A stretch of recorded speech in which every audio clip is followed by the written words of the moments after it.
அனைவருக்கும் மதிய வணக்கம். யூடியூப் அண்ட் வெப்சைட்டின் நோக்கம் இந்தியாவின் தென்பகுதியில் உள்ள ஆற்றுப்படுகையில் தோன்றியது மல்லர் நாகரிகம். உலக வரலாற்றில் 6 வகை நாகரிகம் இருப்பதாக வரலாற்று அறிஞர்கள் கருதுகின்றனர். பண்டைய காலத்தில் வரலாற்று ஆய்வு மற்றும் ஆவணப்படுத்தும் முறைமைகள் ஒரு நாட்டுக்கு நாடு வேறுபடுகின்றன. இதனால் மறைக்கப்பட்ட நாகரிகம் மற்றும் ஆவணப்படுத்தப்படாத நாகரிகம் பல இருப்பதற்கு வாய்ப்புகள் உள்ளன. இன்றைய கணினி உலகில் ஆவணப்படுத்தப்படாத மேலும் ஒரு மனித நாகரிகம் உள்ளன என்பதை ஆதாரங்களுடன் கூறுவதே இந்த வலைத்தளத்தின் நோக்கம். அதன் அடிப்படையில் இந்தியாவின் தென்பகுதியில் உள்ள தமிழ்நாடு மாநிலத்தில் மனித நாகரிகத்தை தோற்றுவித்தவர்கள் இன்றளவும் வாழ்வியல் முறை மற்றும் பண்பாடுகளுடன் வாழும் மல்லர்கள் இனக்குழுவினர் இருக்கின்றனர். உலக செம்மொழியில் ஒன்றான தமிழ் இலக்கிய தொல்காப்பியம் 12,000 ஆண்டுகளுக்கு முன்பு தோன்றியதாக தமிழ் கூறும் நல்லுலகம் ஏற்றுக்கொண்டுள்ளது. அதில் இலக்கியத்தில் மல்லர்கள் இனத்தினையும் மற்றும் மல்லர் நாகரிகத்தினையும் மேற்கோள் காட்டியுள்ளனர்.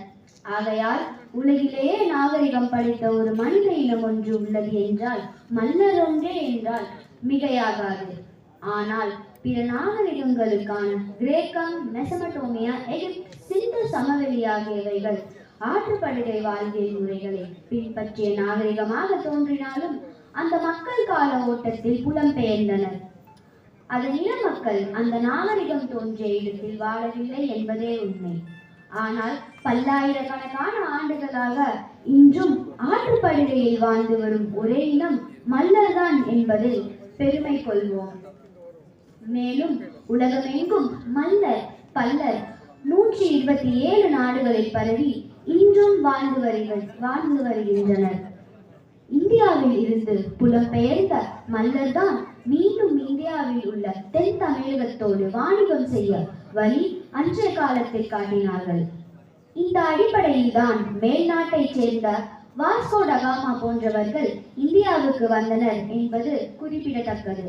மல்லர்களே தான் உலகின் செம்மொழியாகிய தமிழ் மொழியை தோற்றுவித்து வளர்த்து அதற்கேற்றபடி இயற்கையை தெய்வமாக ஏற்று இயற்கையை மையமாக வைத்து வேளாண்மை செய்து அதிலும் பிரதானமாக நெல் சாகுபடி செய்தனர். கரிவேண்டநல்லூர் கல்வெட்டே ஆதாரம்.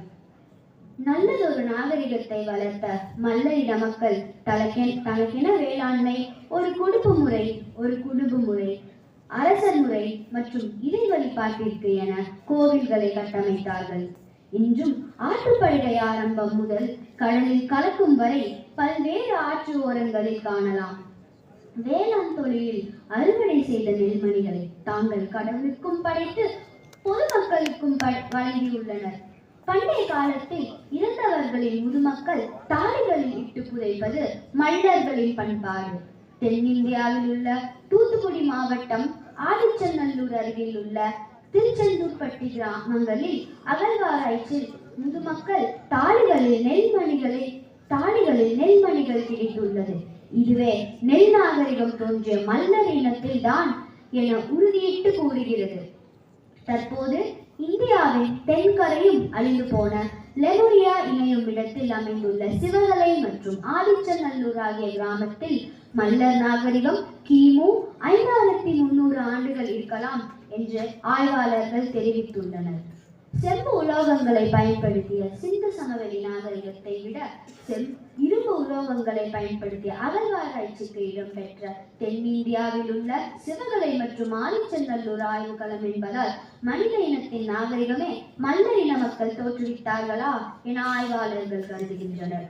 உலகத்தில் உள்ள சங்க இலக்கியங்களில் இன்றும் உள்ள மல்லர் இன மக்கள் தான் தொடர்ந்து ஆற்றுப்படுகை வாழ்வியல் முறைகளை இன்று வரை கடைபிடித்து வருகின்றனர்.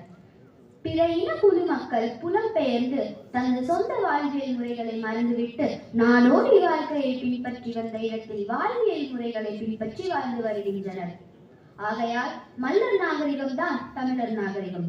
மல்லர் நாகரிகம் எழுதாமல் தமிழர் நாகரிகம் எழுத முடியாது. தமிழர் நாகரிகம் எழுதாமல் இந்திய நாகரிகம் எழுத முடியாது என்ற வலுவான மனித குழுவினம் மல்லர். இந்தியாவில் அகழ்வாராய்ச்சிக்கு உட்படுத்தப்பட்ட கீழடி, ஆதிச்சநல்லூர், சிவகலை மற்றும் கொக்கை ஆகிய ஆற்றுப்படுகை நாகரிகத்தின் மண்ணின் மைந்தர்கள் மல்லரினமே என்பது குறிப்பிடத்தக்கது. பழங்கால காப்பியங்கள் மற்றும் இலக்கியங்களில் கூறும் மல்லர் நாகரிகம்தான் உலக நாகரிகத்தின் மூத்த நாகரிகம் என்று உலகுக்கு உறக்க சொல்லுவதே நமது நோக்கம். இதுவே இந்த வெப்சைட் மற்றும் யூடியூபில் நோக்கம். வாய்ப்பு அளித்த அனைவருக்கும் நன்றி. எனக்கு வாய்ப்பளித்த அன்புக்கும் பண்புக்கும் மரியாதைக்குரிய எனது தாத்தா திரு தங்கசாமி வேளாண் விஞ்ஞானி அவர்களுக்கு நன்றி. நன்றி, வணக்கம். இந்த செல்வி அவர்களை பாராட்டி நம்முடைய திருப்பதி வெங்கடேசன் அவர்கள் முன்னாலே கொடுப்பார்.